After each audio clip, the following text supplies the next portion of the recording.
Yong na Mapu Tanbagi Phivam amada Chatharaklabadi Yelhoumee shing amatta oina Lepminaba Mathou Tai haina Indigenous People Forum Manipur gi President Ashang Kasar na phongdorakli. Wafam ase haukiba tang tareta konsal khulga nangnana leiba ke lungwiram khulda Naga Furup ki nupi amada kuki singna phu chaikiba thawong adugi mayokta changsiliba sakpui luang road thingbagi khongjanga mari leinana mahakna phongdokhibani.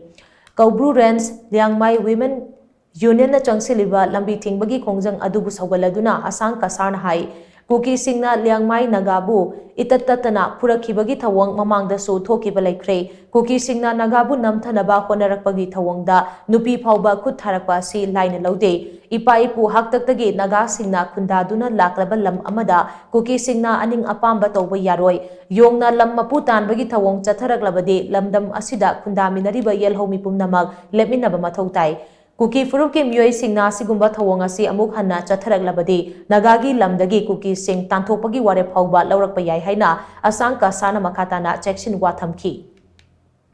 akhoi leader loina makna adu tangni adana ngai da bida akhoi area da leiriba sigi punsakhul gi area da leiba makhan area da leiba akhoi punama lep khallaga masigi lam akhoi phajana defense ta hosi adumaina hana akhoi na angang oiringe da ichina kuki taramba mafamse mi yamna leiramde adu hojikti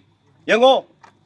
gadai ding no pulada laraga sigi khunda khakta nate even tangkhul gi mafam da su sigumba problem dispute se haurabani adumaina khoi tawrambane lam hete encroach tawsan bako aduna nusi chawna leimina si adu masak khangsi mapu khangsi lamda yamna karan laga kona laraga kona lakpa mi du na lamdo aigi ni makhandu aigi ni haina tawrardi akhoi tumina leibi yaroi aduna akhoi Indigenous People Forum na so sigi tamakta akhoi kanna leptadana akhoi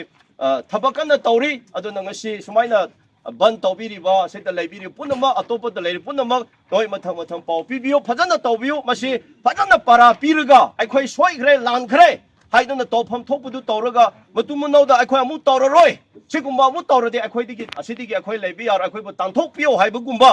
agreement phajana ama leitri phobadi akhoi masi suya yaba yaroi haibase lepiyo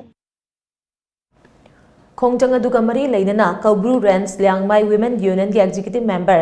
Wikon Liuna hai konsa khulga naknana leiba ke lungiram khulda masagi yum sanaba excavator sizinaduna temkhaibagi thabak chatharingaida kuki furup ki miyoi kharana athingba piduna nupi aduda kuthaki masagi lamda yum sabada kuki singna thingpham thokte kuki singna masagi lam nataba mafamda laklaga chatharakiba thawong adugi matik chaba chairak Manipur lengangna pigadabani hiramasigi matangda warishirama puraktriba phauba pakui luang road asi matam kaktana thengkhigani Thaudok aduda chenaba kuki furup ki miyoi singna lale haina sengdoktriba phauba khongjanga si makhata na chathagani haina mahakna makhata ki akhoi gi lamda akhoi khun asida akhoi na khun yum sajage haina lam si pak thokbada moina kuki singna yaroi haina moina adu akhoi bu sumaina problem taw thoe aduga akhoi gi thabak suriba nupi yum sage haina masagi yum sage haina semriba nupi bu sumoina phubiba aduga moi namthu biba adumaina moina adumaina tawbiye aduga moina akhoi gi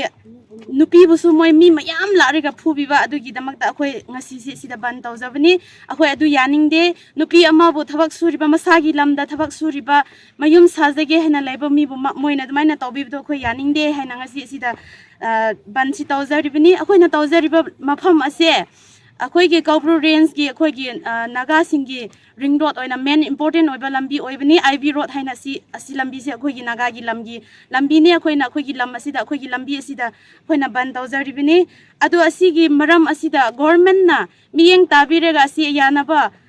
ingthabasi purak bidri phauba akhoi se si ge khongjang si changsin geni haibasi phondok jabani